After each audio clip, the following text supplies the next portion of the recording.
It can leave the skin feeling smoother and glowing skin. 1 tablespoon of any lotion, papaya whitening hand and body lotion, and 2 tablespoons of cornstarch. As a natural whitening absorbing oil, cornstarch can help create a matte and fresh look on the skin. Sa kombinasyon ng lotion at cornstarch, nagbibigay brightening at binabalance nito ang skin texture na nagbibigay exfoliate at makinis sa balat, kasama na rin ang kalamansi na mayaman sa antioxidant. Bukod pa dyan ang kagandahang dala ng vitamin C.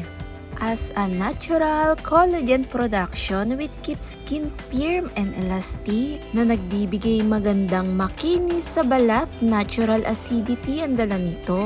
1 teaspoon po ang aking ginamit o inilagay. Ang kalamansi as a natural exfoliate na rin na tumutulong mag-alis sa fading dark spot o kahit anong pa. Bibigay lightening, kasama na rin ang ating mga ginamit. Naglilib ito ng skin looking refresh. Perfect ang mixture at texture ng ating nilagay. Ganda gamitin, magbibigay kinis, malambot, maputi sa ating kutis.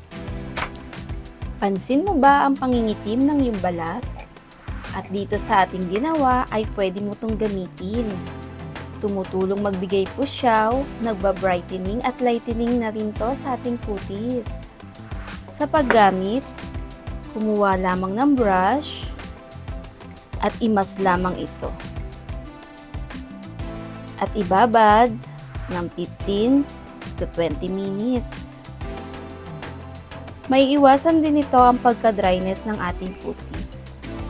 Nagbibigay exfoliate at mini-maintain ito ang lack of moisture. Kahit 2 beses sa isang linggo, pwede natin itong ulitin, na binabalik niya sa pagka-glow at hindi basta dry na ating balat. Perfect din ito for all skin type.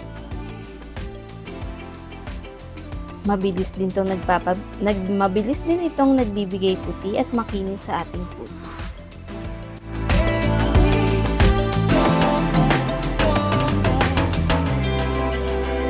Thanks for watching